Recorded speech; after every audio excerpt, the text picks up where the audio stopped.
Season 17, Serial number 5, Story number 108 overall.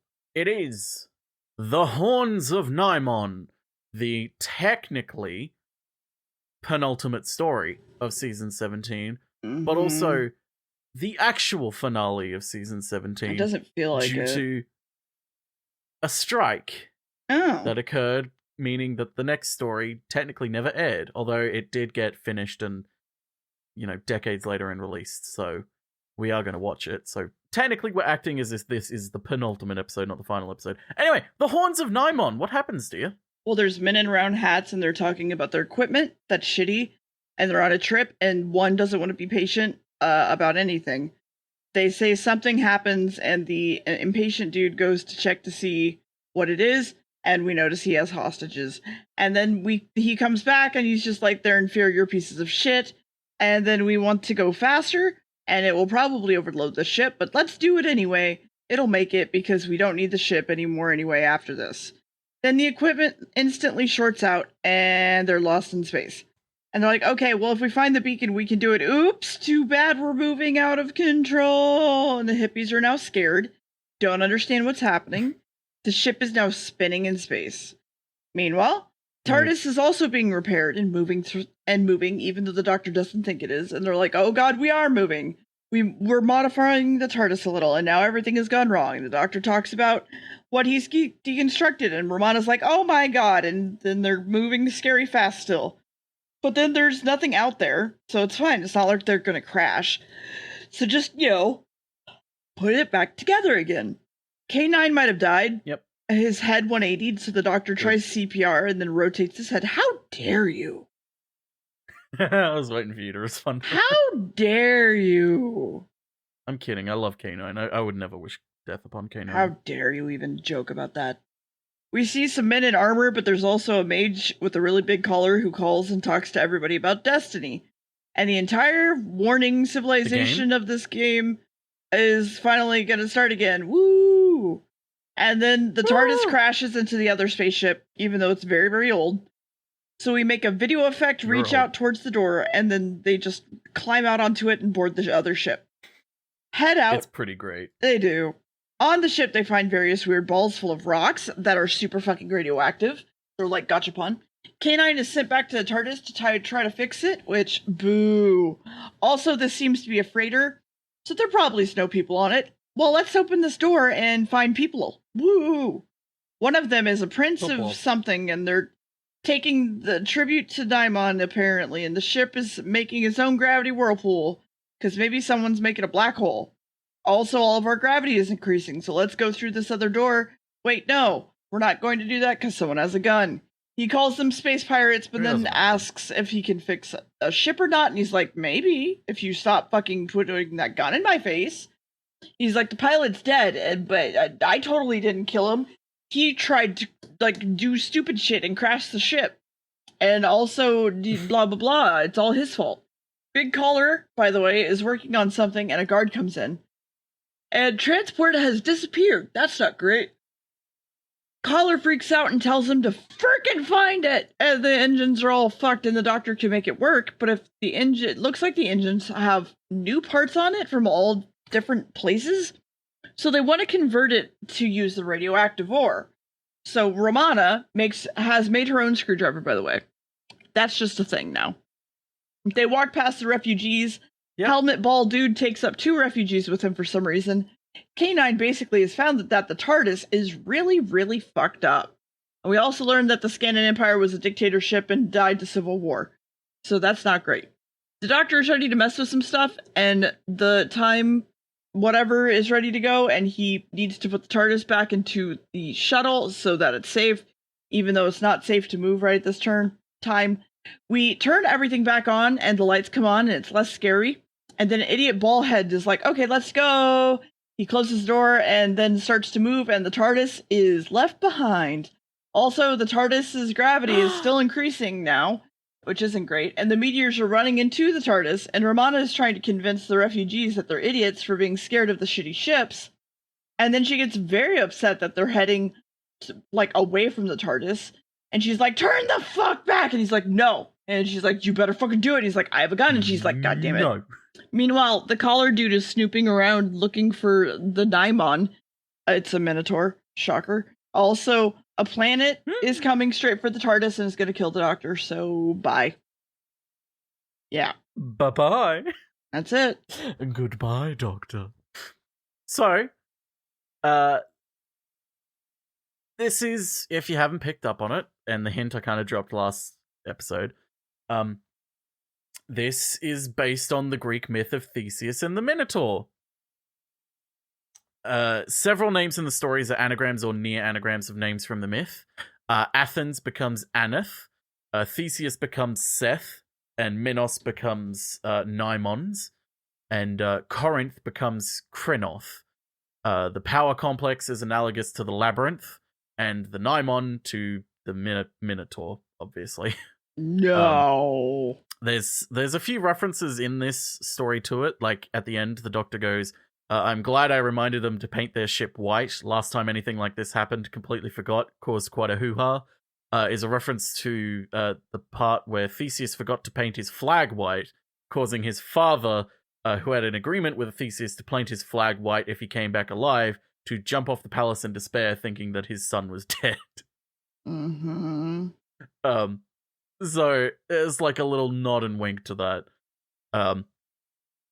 This is very kind of, I don't want to say slapped together because it wasn't really slapped together, but it was a very much a last minute story. I kind of like this story because every episode there's a lot happening every episode. Like the first episode you have the ship, then the second episode you have, okay, now we're landing on the planet, and then the third episode it's like, oh, we got to now deal with the Minotaur, and then oh god, what happens in episode 4.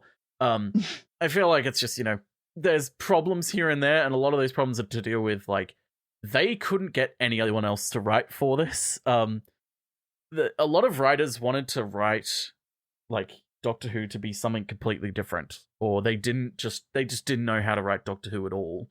And when I say didn't know how to write Doctor Who, I mean, like, in a practical sense of everything they would write would be just completely impossible to film because it would cost too much or involved some sort of prop that would take way too much time and would not, like, they wouldn't be able to actually make it.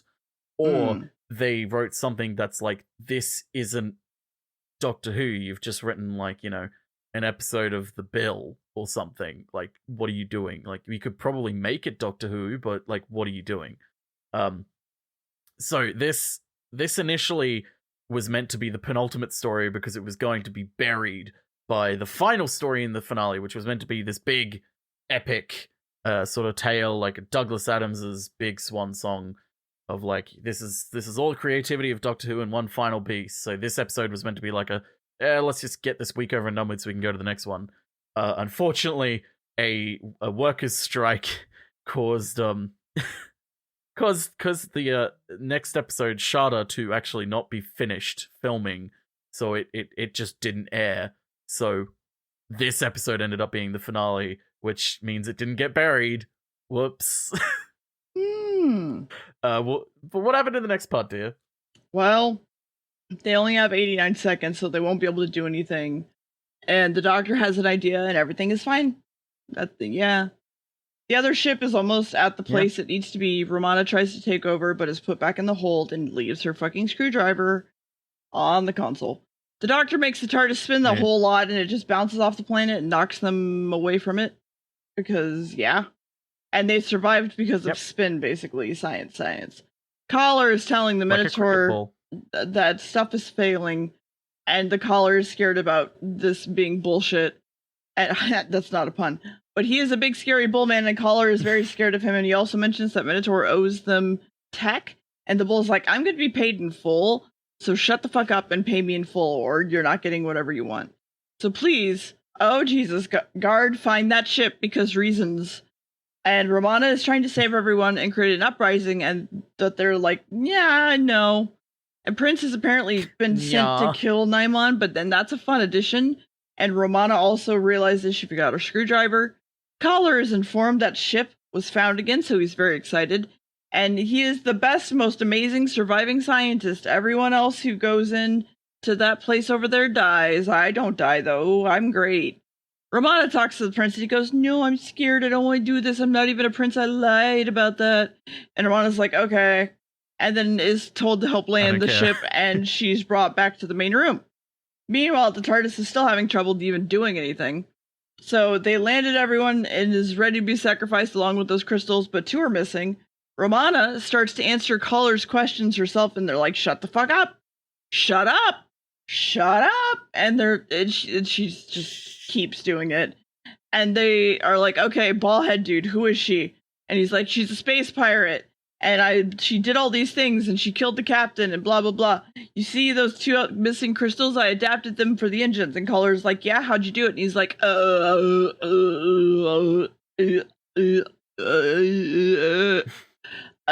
and then he vomits like a cat.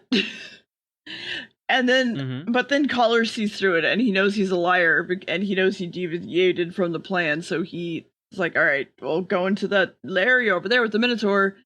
Now the rest of them go in, including Romana, and the Doctor's ready to try again, because they're gonna save everyone. The Caller meets all his soldiers and goes, yes, they're idiots. They literally paid us to kill their planet. Woohoo!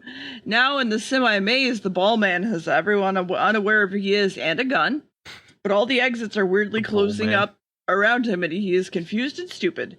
And Romana is a leader as best she can and trying to figure out where to go as well. K9 notes a shield that's not great, and they need to get far enough away to land, and they do, and they land inside the main room, and then they get surrounded instantly. Doctor tries his best to stay peaceful, and they take him off to see Caller. Romana has found the body of a weird mummy, and it had the life force sucked out of it, and they ignore all the sharp implements they could use as weapons behind them, and they just keep walking. Caller meets Doctor and goes, hi, and then they release the Doctor and chat about things, and he's like, oh, you're inventing something. It's missing all these things. He's like, bro, I'm inventing it. How can it be missing those things if I haven't invented it yet? Oh, by the way, there's a black hole out there. Also, we'd lie about having seen Romana, and we have no idea at all. And then a soldier runs in and says the quiet part out loud about how, yeah, they've seen Romana. And the Doctor's like, what the fuck? Where the fuck? This is my gravity thing, and I'm running now. And then he runs for a bit before running straight into the complex where the Minotaur is, so now he's in here too. The Doctor is putting stars on the wall to indicate where he's been, but that doesn't even fucking work because the walls change around, so it's whatever. He finds more tributes suspended in animation, so in a refrigerator. Ball is here with the gun and says, fuck off, I'm getting out of here, and all of you stupid people in gold outfits are not, so go this way. And I'm gonna start to scream that your tribute is here. And the fucking Minotaur shows up and he's like, no one really needs to bring me my tribute, and you're a fucking idiot. You were brought here to be killed. And he's like, please, no, I brought them. And then he gets killed. Also, his pants ripped. So that's fun. His pants ripped. It absolutely did. This is a fun fact that Deer picked up, but also I found it when I was reading. His pants ripped. Yeah. Like, right down the butt crack. Mm-hmm. It's an error. It's not meant to. That's not like a result of what happens when the Nimon No. hurts you. That's just a mistake. No, shocking. I never saw that coming. Anyway, then the Minotaur went after the others, and that's it. Yeah. So, due to the union dispute, which we'll talk about next episode, because it's mainly all to do with Shada, the union dispute, which claimed the life of the next episode, everyone was sticking, like, neurotically to the time allotted for studio work for this one, because, like, they knew they needed to get shit done and they would not have time to get anything else done. So the death of Collar Dude, they did in one take, and he thought it was a rehearsal, which is why he acts so over the top and campy when he's doing it. He's like, you'll be doomed! Doomed! Doomed! It's amazing. Also, the original concept of the Nimons was that they were too ugly to look at themselves and needed vast masks to cover their faces. It was abandoned during the writing, but at the last minute, but the idea of a tall, bulky beings on 10-inch high cloven hooves was retained, and dancers were cast. So in so fun fact, yes, they are wearing 10-inch heels that are made to look like hooves, and they are dancers. The Minotaur is a dancer under that, which makes a lot of sense with the way that they move. But I also kind of like it. They also initially were going to be hinted at that they were cyborgs, hence the decision to give them like massive fucking chests. But also it got, abandoned. Yeah. The script for this was almost completely untouched by Douglas Adams, who was the script editor, so he should have, touched it up, but he was writing Sharda, and also he had demands to follow up his first Hitchhiker's book. With the book, the plays, the records, a second series, and a TV adaptation. He was also starting to wonder why he was putting himself through all the grief he had over the last few years of Doctor Who, when it's like, hey, my own thing is really taking off. Why am I in Doctor Who, where it's like kind of agony? Spoiler, he leaves at the end of this season. Ooh. Yeah. But yeah, what happens in the next part, dear? So the Doctor shows up and gets the Minotaur to follow him with the red sheet because bull. Romana runs off with the prince and the girl, but everyone is left behind except them and the Doctor. Collar is curious about the TARDIS, and the girl's like, I don't know what the fuck it is. Romana is now caught by the Doctor. The crystals are also needed for some reason, so we should figure it out because it seems evil. Oh god, wait, where are the others with the Minotaur? Oh god, let's go. So the Minotaur's like, okay, put the gachapon in the rotating wall, please. Thank you, I need my prizes. And now all the equipment is good to go in here. So I can get you to do with this. So I can do a thing with this flashing red light, which basically means power.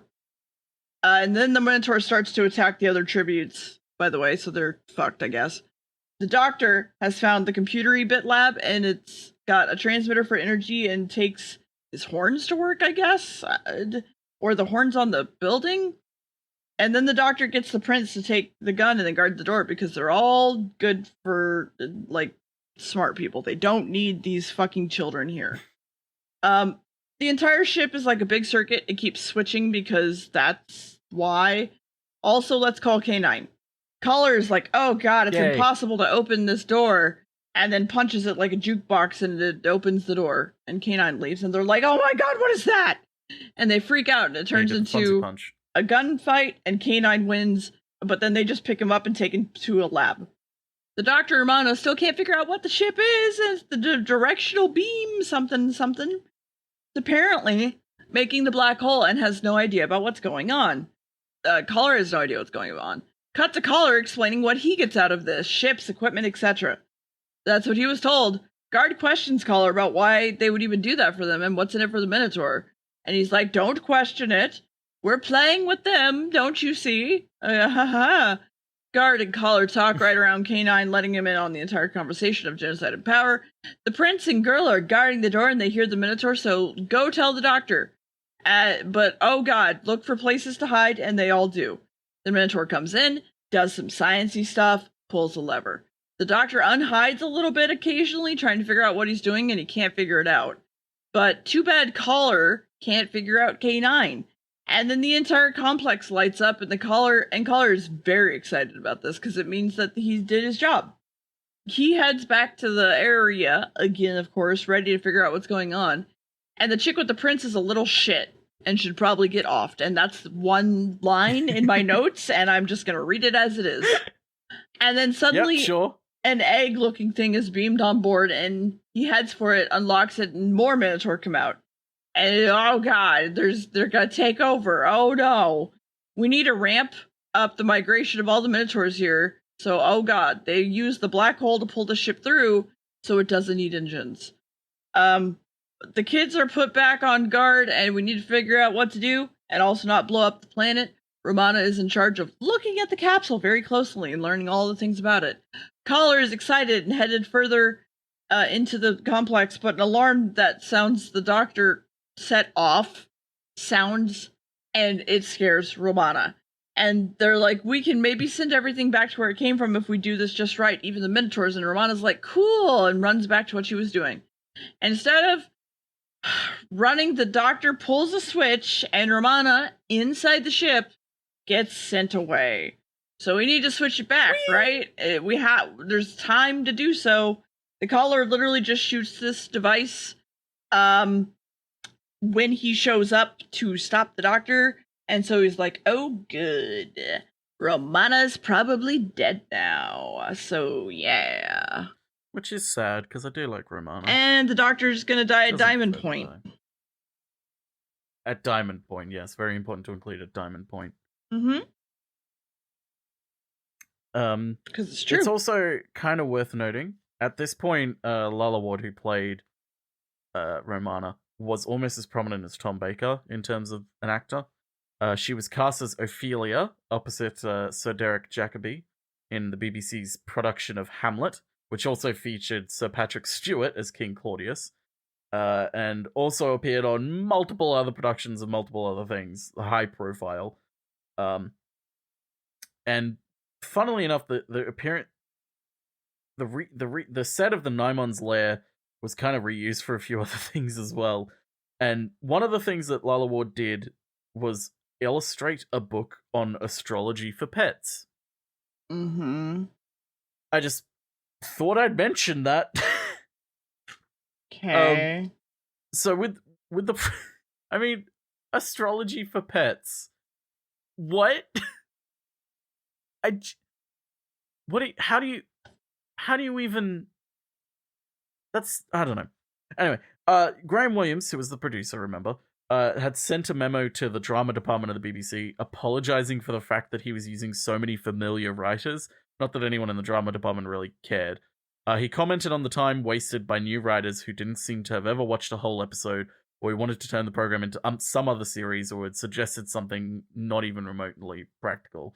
Because that was the big problem, is that all these people coming to write just had never watched Doctor Who, and they were being asked to write for Doctor Who, and it's like, how can you write for something where you don't know what it is?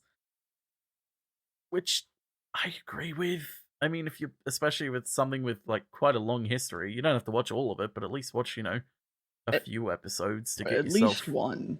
Familiar with it. Yeah, at least one. Like, you don't have to watch all of it. That's, that's a little bit too much to ask. Like, come the fuck on. This is also the first and last time that the time rotor in the sort of center thing in the console gets removed from the TARDIS. It sort of gets pulled out and then, put back in. Never happens again. Oddly enough, you'd think it'd be a thing that they would try and fuck with. Like, pulling it out and going, oh no, the TARDIS is deactivated, but, whatever. Also, the two Nimons who arrive on Skonos in the Transmat capsule in Part 3 didn't have any lines to begin with, but it was changed on recording because they just, thought, hey, maybe these two new guys should actually fucking speak. And so you get these sort of weird lines from these actors who weren't meant to be having lines. But, that's just the way it is. But, yeah, what happens in the final part, dear? Well, another alarm has gone off, but then there's a gunshot, and the prince instead has knocked out Collar. They take his diamondy stick, but Romana's fucked and on the other planet, full of minotaurs. The Doctor wants to really fix it, and we need K9 for that, but K9's insides are all outsides right now. But we see Guard come in and go, hey, K9, let me take a look at you. Your power, we need that. Romana is being hunted, and the Doctor has remembered his gravity thingamajiggy. And then, too bad, by the way, Collar is awake and headed off to find the Minotaurs to tell him about the Doctor. Romana, though, is saved by someone with another crystal rod. Like, why the fuck are you here? The Minotaurs basically destroyed everyone and everything, but this one dude. He's basically the Collar of this planet because he didn't understand what was happening. And the kids get separated because they're idiots. The Doctor has made the machine work now with LEDs. And K9 has become operational. And yeah, that's great. The girl has walked past bald dude who's on a table and dead. And then Collar shows up, takes the gun from her, and tries to hand her to the Minotaurs. However, he freaks the hell out when there's more than one, and he's really overacts at this point. The Doctor has gone back to the transporty thingy, opens it to find more Minotaurs, and sends the egg back. Like, whoopsie. They step out confused why they didn't move and get annoyed. Also, a Minotaur will stand duty by the egg. Romana and the other spear are sneaking around, hoping to get back to the egg as well. K9 asks the guard, "What is this place? Where am I? Who are you? Can you put me on the ground?" And then shoots him in order for him to put him on the fucking ground. The Minotaur, with no peripheral vision, kind of talk about the final contingency plan. And then, of course, Romana and them hear this and they go, "Oh, the final contingency plan, what could that be?" And they're like, "Well, the only way to leave is to turn the planet into energy and leave using that." So what they would do is blow up the entire planet, turn it into energy, and then be gone. And okay. Yay. Yeah. Also here, have the source of energy thing. It kills everybody. Oh. Yeah, like Romana. Oh. Yeah. And then he's like, "Here, have this thing I've been working on for years because I can." And then they run some and stun a Minotaur. And Old Man basically dies and sacrifices himself and goes, "Run, I can take care of them." Spoilers, he doesn't take care of them. And she gets in and is waiting for the doctor, which the doctor, by the way, is being stopped from pulling the switch by 2 more Minotaurs before he gets killed by them. But they're like, "Wow, you reversed the flow. You shouldn't do that." And they throw the switch and bring back Romana. She's okay. But now it's time to kill Romana. The prince finally shows up with a laser spear. Well, all except the one who is attacked by K9 finally coming in. And then K9 confirms that he can do the thing that the doctor wants, and Romana and the prince go off to save the girl in the fridge. She's still fridged. Collar is here and pissed off, also crazy. He doesn't want to believe anything anyone says. He overacts, runs away, pulls an alarm switch, which is, I guess, the blow up the entire ship switch. Yeah, K9 follows the scent all the way back to the TARDIS, thankfully, and the Minotaurs are now woken up, so that's not great. K9 finds new routes because everything can change. More pursuing, and walking, and K9 points at a wall, and they're like, "What?" And they're like, "No one understands. It's not a wall. Just go." And they're like, "What?" And he goes inside. They're like, "Oh, it's not a wall." And they all run out. And they're safe, I guess. And the entire group, including the soldiers, are basically all there. And they're like, "What is going on? Everything's going to explode." And they're like, "Everybody run." Because Everybody fucking run! So, I know what you're thinking. Everybody gets onto the TARDIS, right? Because there's no place to be safe. No, just the Doctor and Romana. They just get on the TARDIS and chat. Yep. That's it. Also, I guess they gave them that other ship to fly off with or something. And then they make jokes about the ship being white that no one would understand, really. And then a joke about, "I'm not talking to you, I'm talking to the TARDIS." And yeah. Yeah. And that's the Horns of Nimon. Yeah. Nimon has horns. Oh boy, does it ever have horns. Eh, boy. What did you think of those horns, dear? Honestly, I'm just kind of bored. I gave it a 2. Like, there are parts of it that I like, but I'm just fucking bored, man. To be fair, you are also fast, falling asleep. Yes, but, I'm actually bored. There was nothing to keep me interested more than, ooh, it's a Minotaur. Yay. Ooh, it's a dancer in heels. Ooh. I did enjoy joking about their giant cocks, though. They did. They walk like they got big cocks. Yeah. It wasn't that they walk like that. Because they do. Because the size of the shoes, they have to take long, wide strides to keep their legs apart.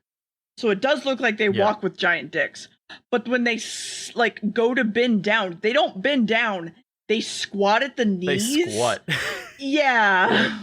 Which just makes it seem like, for whatever reason, that they're just giant dick-having Minotaurs, which, I'm down. I don't know about you, but I'm down. I mean, I'm down for a giant dick Minotaur. Hell yeah. Let's go. Let's go. Happy Pride. I can take one. Oh my god. Happy Pride, everybody! Fight, right? Yeah. In a fight, right? Yeah. The ring so is that was the ring is the bed. Next episode, dear. It's only one word, so you can't even guess it. Shada. What is Shada? Who is Shada? What does that mean? I don't know. Well, I do, but it's a 6-part episode, partly animated because it had to be reconstructed from, because it wasn't finished filming. Shada, Douglas Adams' magnum. I wouldn't say magnum opus, but like culmination of everything he's written, I guess.